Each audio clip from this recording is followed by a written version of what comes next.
the origin of the PhD Kenkyukai was that when I arrived in Japan in 1982 on a Fulbright fellowship to study at Tokyo University, I realized that there was really no opportunity for American graduate students on Fulbright and other programs in Japan to recreate or replicate an American graduate level seminar. And therefore, it occurred to me that maybe we should try to get some of the American, mainly American, some Canadian and European PhD candidates together on a monthly basis to have presentations that would try to replicate an American university seminar or even a job talk that one would have to give when one is applying to teach at an American university.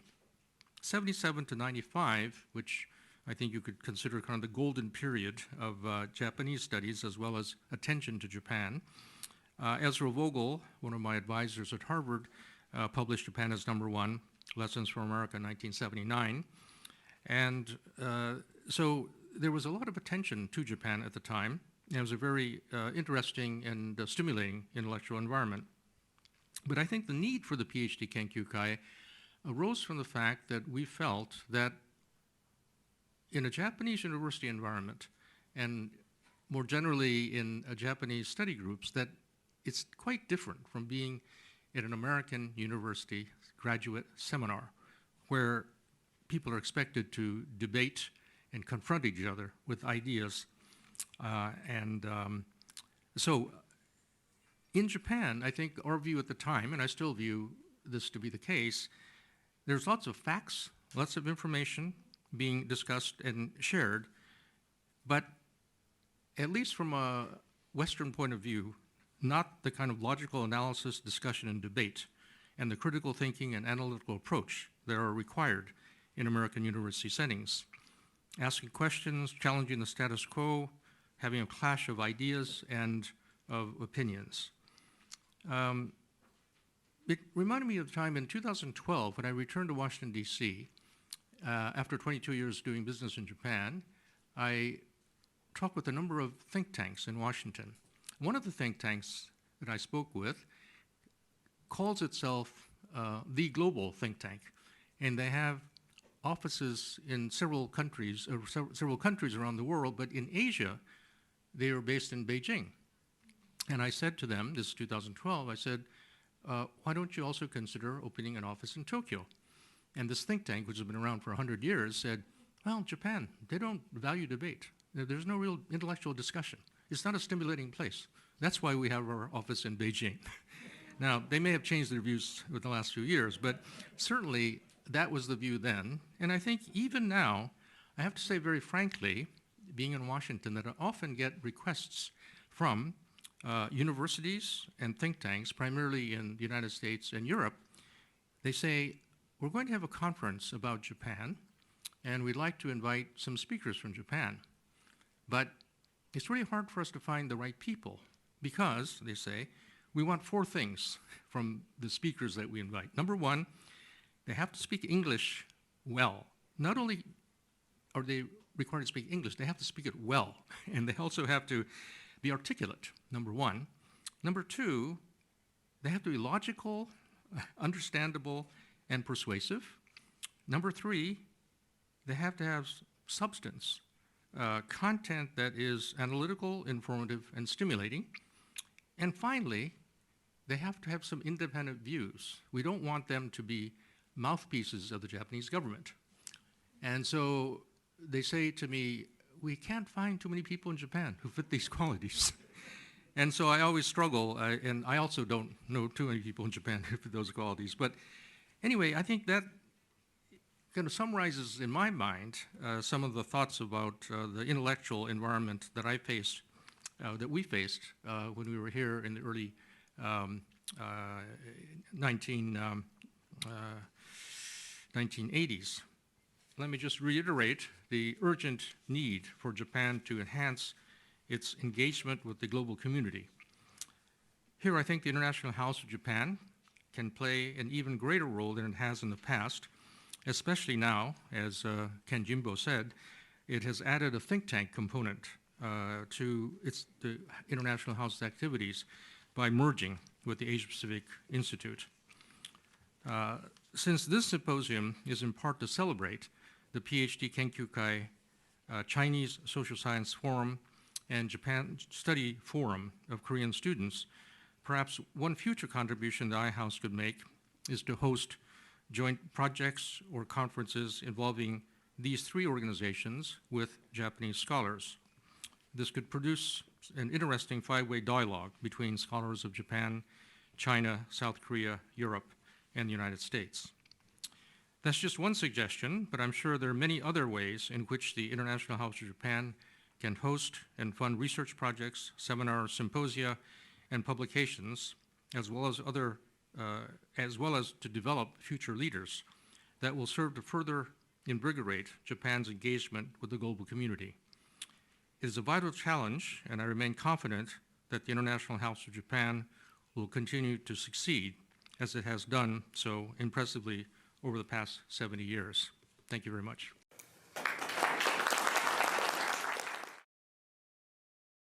Good afternoon, everyone. My name is Stephen Anderson. I'm also, in thinking of the opening comments, a member of the International House for approaching 40 years. Thank you, Soya-san Sensei, for reminding us. And I was the baton pass from Glenn Fukushima as the chair of the PhD Kenkyukai for over 3 years in the 1980s. It's a privilege to do this today, and thank you all for attending. First, institutions matter. In today's news, we'll hear perhaps of divided government in the United States after the midterm elections are over that yet again test American institutions. I myself voted in rural Pennsylvania, a battleground state, and the institutions there grind forward. They will have been maintained.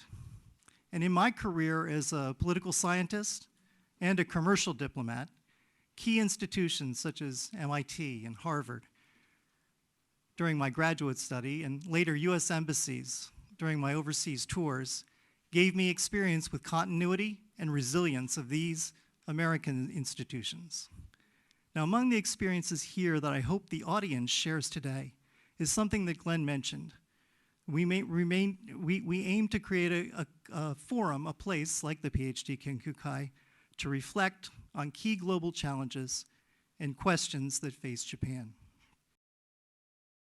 Looking forward, we should be assured that Japan has the strength, resilience, and creativity to meet the challenges ahead.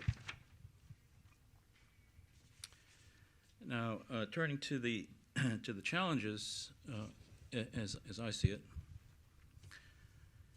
on the economic front, the world faces an era of slowing growth and mounting global challenges that has overtaxed global institutions. At the same time, prospects for the unending growth, openness, and stability of the China market are fading. Japan must now switch its trade paradigm from just-in-time supply chain efficiency to just-in-case supply chain resilience and economic security. Japan must now develop new emerging markets, secure new economic partnerships, and new sources of profit. On the political front, we see a weakening of the UN and other key liberal global governance institutions, such as the WTO and the Law of the Sea Convention. Add to this the efforts of authoritarian regimes to undermine key aspects of these institutions in order to extend their rule over neighbors, while citing the primacy of their own imagined historical rights and dreams of restored imperial grandeur. Finally, on the international security front, we see that Russia's invasion of Ukraine this year violated the sovereignty and territorial integrity of a fellow UN member. And now that the tide of war is against him, Russian President Vladimir Putin threatens the use of nuclear weapons. With the threat of nuclear weapons use, war and the threat of nuclear weapons use is now a reality in Europe? Could it happen in Asia? You'll recall that when Putin and Chinese Communist Party General Secretary Xi Jinping met just before the start of the Beijing Olympics, they denounced NATO for allowing former Warsaw Pact states and former Soviet republics to seek protection from Russian dreams of restored empire.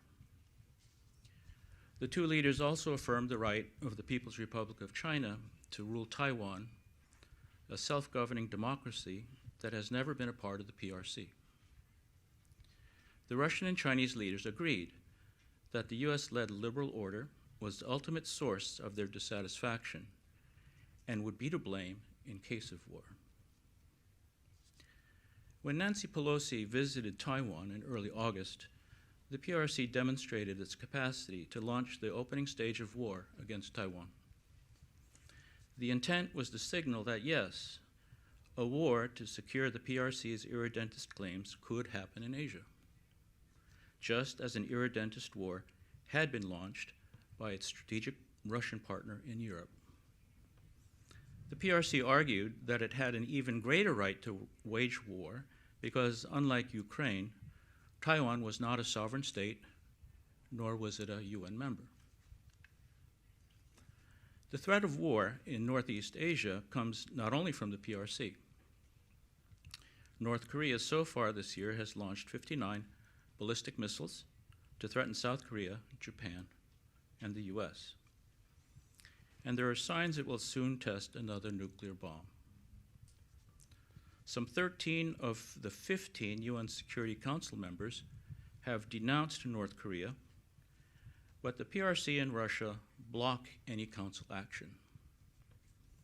For its part, Russia has increased the scope and pace of its military intimidation targeting Japan, acting both alone and jointly with the PRC. The growing security tension surrounding Japan also affects South Korea and Taiwan. It's not a coincidence. It's all linked to the changing balance of power, driven by the PRC's growing military might and demands for a new Asian order. This emboldens others who are willing to use coercion to change the status quo in their favor. So where does this leave Japan? Japan needs to think seriously about increasing its defensive self-sufficiency and consulting more closely with South Korea and Taiwan. After all, a regional military contingency affecting one would immediately affect the security of the other two. Japan cannot and should not face the threat of aggression and regional instability alone. And Japan should also reach out to other advanced democracies, which have a stake in the survival of democracy and the rules-based order in Asia, just as Japan has a stake in the survival of democracy and the rules-based order in Europe and elsewhere. So this is not a happy theme. International security never is. But these times no longer permit complacency. The challenges will take sustained effort to meet, but I remain cautiously optimistic because democracies can be surprisingly resilient and resourceful when they band together to defend their values against a common threat. Europe is a case in point. It has shown unity in supporting Ukraine that has surprised many, including, no doubt, Vladimir Putin. In the Indo-Pacific, many are counting on Japan to help lead the way forward, just as it did so brilliantly over the past 70 years. Thank you for your patience and attention. The exact numbers aren't important, but what's important is really looking at the amount of oil that still needs to be imported, the amount of coal that still is imported, and the amount of natural gas that's still imported. None of those are in Japan anymore. There was coal at one time, but that has run out a long time ago. So if you're going to be energy secure, you have to move to domestic sources. And with climate change, you have to move to domestic sources that are clean, which sort of begets a conundrum. Japan can't act in isolation and be successful. It has a critical voice shaping energy and nuclear politics. And with like-minded allies like the US, Japan leadership in energy and nuclear technology gives it the credibility to shape international institutions and rules that are fundamental to safe and responsible practices. I'll come back to this. The other way, obviously, is to build up renewables. Now, Japan never had much interest in doing much renewables before Fukushima. Since then, there's been a lot of work, and the amount is slowly growing, especially in regard to the electricity sector. This is for electricity. Oil goes away because oil is used mostly for transportation. Renewables is growing, but when I run and look at all the numbers out to 2050, there is no way that I think renewables can pick up 100% of Japanese energy needs. And that becomes a conundrum because, as you know much better than I, there are sort of two groups in Japan. There's the people who want renewables and the people who are in favor of nuclear energy. What I would like to suggest is that renewables are fantastic and Japan needs to invest more, not just in solar, off wind, geothermal, but also marine technologies, which it can lead the world in. But there is no way that's ever going to be 100% of energy. So if you really want to be energy secure, there has to be a role for nuclear energy. Japan will struggle to meet its climate and energy goals without it. And nuclear energy, from our perspective, is intricately intertwined with geopolitics. Nuclear energy remains closely tied to national security issues due to the non-proliferation aspects of the technology and the materials. As we just heard, if Japan is not working with like-minded countries like the US and Korea in terms of nuclear energy, nuclear future will end up being state-owned companies from Russia and China who are not nearly so concerned with the maintenance of safety standards, strong, legally binding non-proliferation. So more of the reactors need to return to operation safely and where possible have life extensions. But the reactors that exist now need to eventually go away in favor of sort of the next generation of advanced nuclear reactors. METI has finally sort of come out and said they see a role for nuclear and is starting to invest jointly with the US in advanced nuclear, which are much safer, much more proliferation resistant, much cheaper, etc. And I won't go into it in detail, but I'd be glad to recommend some things to read. Here we go. And this was really just to show that Japan was self-sufficiency in energy was 20% in 2010. And now it's about 9%. It's still about 9% in the last 2 years. That's not nearly enough. And the only way to get there is to really put lots of renewables into place, which means more deregulation than has already happened, probably some subsidies for things like geothermal, et cetera, and probably taking a piece of that last 20% in 2050 that renewables can't meet because they're just simply not enough resources. And if you don't have some advanced nuclear, you're going to have coal. And coal for climate change and for ultimately for energy security is not good. So my recommendations are Japan must regain its leadership position in the climate battle.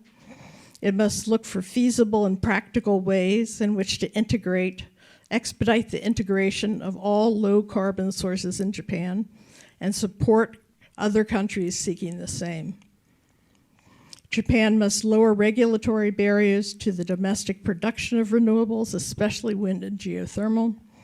It must invest heavily in research to lower costs to expand and bring new renewables, such as marine energy, to the marketplace. Japan must use its existing nuclear fleet in the near and long term to 2050 to reduce greenhouse gas emissions and mitigate energy costs. It must also develop a role for safer advanced nuclear technologies, including small modular reactors, which it should deploy as early as feasible in the 2030-2050 timeframe. And finally, Japan must recognize and leverage the synergies between renewable and nuclear energy that can assist in renewables deployment, the decentralization of the grid, replace fossil fuels, especially coal, and facilitate the hydrogen production and deployment needed to reduce oil consumption in transportation and heavy industry. And since I'm at heart a sort of automotive technologist, the new advances coming out of Japan, the US, and elsewhere in terms of electric vehicles, be they hydrogen fuel cell electric vehicles or pure electric battery vehicles, are another reason that Japan needs to be even more energy independent and have a grid that can support all of that, which it does not now, but will hopefully in the future. So that's just quick. Thank you. ありがとうございます。ソウル大学の日本研究所で、日本研究部長、そして8月ですかね、最近所長代行を務めさせていただいているナムです。ご紹介ありがとうございました。今日のお題はですね、少子高齢化の時代に日本の防衛と社会保障の問題を考えてみたいということです。これは研究所、私の属している研究所で企画した共同研究の中の一つとして、やらせていただいた研究です。で、実は私は東北アジアの戦後の国際政治の展開の中で日本社会を見つめる、で日本の政治外交を追っかけるという、そういう仕事をやる人です。でその中には当然日韓関係入ってますし、日本の市民社会がそういった変化にどう対応していたのかという、そういうことも含めてですけれども、これはそういった意味では少し新しい研究でした。でどうしてこういうテーマになったのかということですけれども、その当時の日本研究所で企画した研究テーマというのは、安倍内閣においての日本政治の変容をどう見るかということでありました。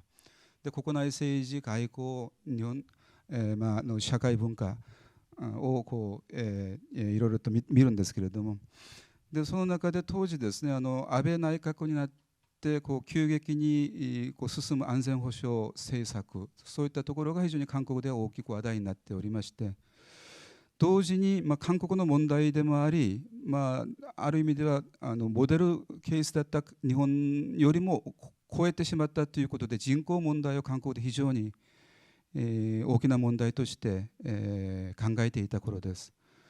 でしかし考えてみると、防衛政策が進んで、それに対して防衛費がものすごい増えたという、そういうニュースと、人口が減ってきて社会保障政策が進んでいるという、この話はどうマッチするのかということが不思議だったんですね。でそれでこのテーマになってこれをやってみたということになります。でそれで一つ頼りにしたのが、大砲とバターという議論がありますので、これを生かしてちょっとこれを見てみることはできないかと思いまして、その大砲とバタというものを、考える枠組みとして採用してですね、やってみました。これでいいでしょうかね。で、問題提起ですけれども、少子高齢化問題は安全保障問題と直結する問題だということを、この研究を初めてですね、理解するようになりました。考えてみれば当然のことのように思います。直接的には自衛官の募集対象の人口が激減してきているということが一つあります。直接的な圧迫要因ですね。で、それにプラスして間接的ではありますけれども、構造的でもっと大きな問題として、社会保障給付費の急増を将来してですね、少子高齢化問題が、でそれで財政赤字が慢性化すると。でそれが防衛費の増額を圧迫するという、こういう財政の圧迫というものが非常に防衛問題、安全保障問題に影響を与えているということが分かりました。でそういった意味でですね、どこまでこの防衛費が伸びていくかと。でそういうふうにどんどん伸びていく日本が、韓国人のトラウマですけれども、19世紀の末や1930年代みたいにそんな強力な軍事大国になってですね、アジアにまた入ってくるのかという、こういうことですけれども、果たしてそれ可能かということになりますね。こういうことを見てみますと。でやはりこの軍事的な普通の国論というものがそう簡単なものではないということが理解できるものと、それからこちらに曽谷先生いらしてますけれども、曽谷先生が主張していたミドルパワー外交というものの経済的な基礎というものがこういうところからも見れるんじゃないかという、そういう気がしました。でひいてはですね、今日の日本ケースがどうやって国際政治、国際関係の中に意味を持つかということですけれども、これは韓国同じ問題を抱えていますし、中国もそうだと思います。でこの地域で総じてこういう問題を抱えている国々がこの問題をどう乗り越えるというか、どう位置づけるかということが非常に大事な問題じゃないかというふうに思うようになりました。で大砲とバター論争ですけれども、あまり時間ないですので、簡単にこのマトリックスとして考えることができるんじゃないかと思います。防衛関係費と社会保障関係費というものを、Y 軸 X 軸というふうに置きまして、これをバランスを取ろうというのが、均衡を取る政策というのがあるんですけれども、縮小均衡の方向か拡大均衡かという、こういう方向があります。でそれと比べて防衛費を優先させるという、そういう考え方と、社会保障を優先させるという、こういう考え方がまたあると思います。で一つはこれまでこの大砲とバター論争のインプリケーションという何かというと、ほぼ年代を超えて、国々を超えてですね、バターより大砲を取った政権は非常に危なくなると、維持できなくなるということなんですね。選挙のたびにその国民の判断の中でバターをあまりにも大事にして国民生活のことはあまり顧みない政権は非常に危ないという、そういうことがこの中で語られています。結論ですけれども、結論とインプリケーションですけれども、その戦後日本の国家路線というのは大砲よりバターの吉田ラインが基調を成していたと理解されていますけれども、総人口と GNP の増加の中で、防衛費と社会保障給付費は正方向の相関関係を示していました。で、大砲とバターを同時に従属させようとする、そういった傾向を見せていました。しかし1990年代以降になりまして、普通の国への変化が模索された時代に、むしろ社会保障給付費を優先する、そういう方向に変化して、大砲よりバターの傾向が強化したということが言えます。で安倍政権での防衛費の増加は大砲とバター政策としては社会保障費増加の中の防衛費増加の方向であり、90年代以降の大砲よりバター政策を微調整していたものであります。で、安倍路線は大砲とバターの拡大均衡政策と言えますけれども、少子高齢化の構造的な限界にぶつかりまして、その再調整が試みられていたのが最後の1年2年ぐらいであったということが言えます。で、このインプリケーションは、次の通りですけれども、往々にしてですね、防衛と社会保障の問題は別々に論じられる傾向にあると思います。特に私の関係の限りにおいては、日本の中ではそれを合わせて論じたものはあんまりなかったように思います。防衛問題別、社会保障問題別という感じでした。で、日本社会の変化を理解し展望するためには、その相関関係を見ることが必要ではないかと思います。その際にも金額だけに目をとらわれずに、変化しているその変化の量を合わせて考える必要があるのではないかということが、一つのインプリケーションとして、この研究の結果、私が得たものであります。以上であります。Thank you, Dr. In preparing for today's event, we knew we'd cover a lot of different ground, but I was asked in the title of this panel to include DX. Over lunch today, when I posed this addition to my colleagues who had come from Taiwan and the US, they said to me, "What is DX?" Which is exactly the type of reaction you'll get in the United States when they talk about digital change or digitalization. There isn't much of a discussion about that term overseas. It was struck, and I was asked to comment on this because my own background out of MIT, full disclosure, I went to college with an electric typewriter, but I got to graduate school and used ARPANET and BitNet, and early on used email. And graduating from that school, my second big research area that I embraced was the impact of the internet on society. I worked at International University. I was an associate professor at Kokusai Daigaku, GLOCOM, the research center that Kumon Shunpei had founded to look at the impacts of the internet on society globally, but especially Japan. But I have to say that rather than making a long presentation about digitalization or digital impact, the key thing that I offer is that the change in speed with which technology allows us to deal with new issues, existing issues, the speed is just perhaps the most memorable or lasting impact or impression that I have. And in preparing for today, thinking about the way COVID had changed all of our situation and made every society deal with the disruption of the pandemic and introduce even more digital tools like Zoom or Teams or WebEx to hold in meetings and later today include panelists from overseas. I mean, it is a large and important change, but I think it's just more about the speed with which we can communicate and include a variety of groups to talk that seems to me to be the most important impact. But that's my first comment as the moderator, as I set up and turn back to my panelists.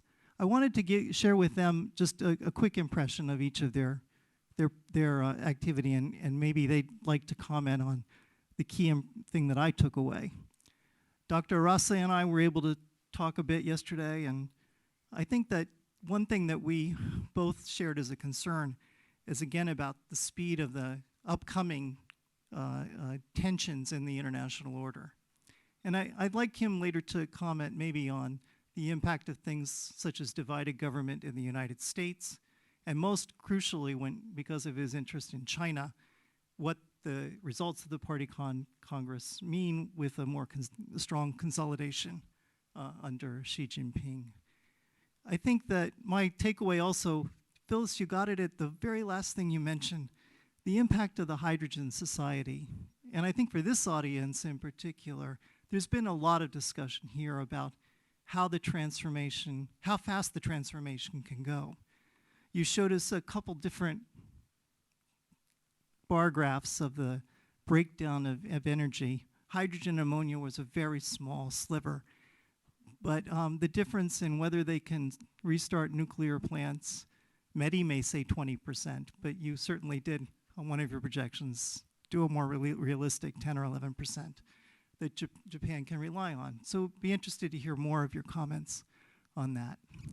And then lastly, for Dr. Nam, Abenomics, Abe's administration, your research on the internal impacts here are fascinating, and it's a very a helpful way of thinking about it. But I left Japan thinking more about the external externalities or unintended consequences that people did not realize were happening because of Abenomics. For me, as an American, the biggest impression or takeaway was that Japanese corporations used some of their profits to plow them into foreign investments. In particular, in the United States, the increase of Japanese investment, it's now the United States' biggest foreign investor. And it is along with other companies that have succeeded there, such as Korean auto companies and electronics makers. The foreign investment has increased so that now 1 million Americans work for Japanese headquartered corporations. This is something that's not often mentioned, but it was another foundation for the US-Japan relationship as a result of some of the Abenomics policies. It might have caught people off guard. I think the remarks by Secretary of State Antony Blinken at the Stanford seminar maybe 2 weeks ago, when he said that China seems to be on an accelerated timeline toward a Taiwan invasion scenario. That was followed by Chief of Naval Operations basically repeating that theme. And I think this took a lot of people by surprise.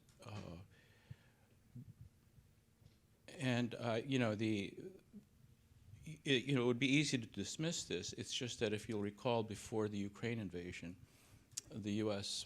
warned Europe that Russia was, in fact, preparing for an invasion, and I think nobody paid attention, and so the Ukraine was caught unprepared. Luckily, Russia's invasion was inept, and it didn't work as planned.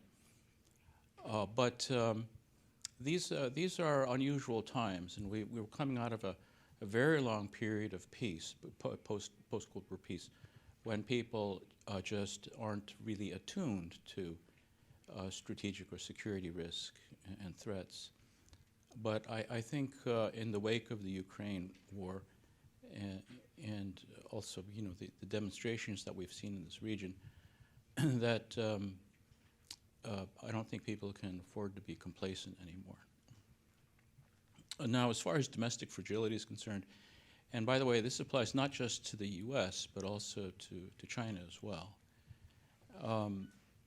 This domestic fragility provides, in some cases, an opportunity or an incentive for foreign adventurism, right? To distract, for some powers to distract attention from domestic issues, and for others, domestic conflict or dissensus can make them vulnerable, or can reduce, in a sense, reduce deterrence.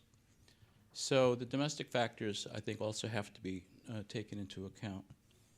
And as far as the 20th Party Congress, well, I don't want to preempt the panel on China later, and so, but let me just say that the real ballast in China's engagement with Japan and the U.S. and the rest of the advanced capitalist world in the post-Cold War era was based on trade and investment relations. That was really the ballast of the relationship. It's what kept it's kept a relationship win-win. But in Xi Jinping's report to the Party Congress, he only mentioned the word market 3 times. And if you looked and counted the number of times he said security or socialism with Chinese characteristics for a new era, or common prosperity, those are way up. And so I think China in Xi Jinping's 3rd administration is not going to be it's not going to be as market oriented. It's not going to be so motivated by economic or market incentives. It'll be, I think, more motivated or driven by security and political ambitions. But that's just my opinion. Take it for what it's worth. Not much, really. But yeah, we'll leave it for the others later to discuss. Thank you. Yes, that's a great setup for the next panel. Phyllis. The hydrogen economy. I should mention that in the early 1990s, I oversaw something called the Freedom Car and Fuel Partnership, which was the Department of Energy's program working with industry to develop fuel cell cars, hydrogen fuel cell cars, which we all thought had a great potential, which they do, except for the chicken and the egg issue. Where are you going to get the fuel? Once you have the cars, it's very hard to distribute hydrogen. So it sort of went down in a way for a while. Lately, it's been coming back because the technology is so much better. I personally don't really see, even in Japan, that there'll be a lot of fuel cell vehicles, especially light vehicles. I do see those happening for fleets, where you can return to somewhere. And in the US, increasingly, people are looking at hydrogen for heavy-duty vehicles, for big, tractor trailers on roads that go up and down the highways, which isn't what we originally thought they would be used for, but they are. Ammonia is a hydrogen, to bring hydrogen from overseas. I know METI's plan for hydrogen and ammonia imports, I think, is, especially for 2030, is much, much too optimistic. Certainly they'll play a role, but by 2030 it would take a miracle, I think, to get to the levels that they predict. Plus, I think it also takes away from understanding that you need to support renewables at home. You can't just import them, and you can't just send CO2 overseas. You really have to make the hard decisions, especially for Japan is the world's 3rd largest producer of 3rd largest resources of geothermal energy in the world. And yet there's very little use of geothermal energy here. For many, I can talk for ages. But the place where hydrogen is extremely important is going to be in decarbonizing heavy industry around the world. And this is a place where Japan can play a huge role.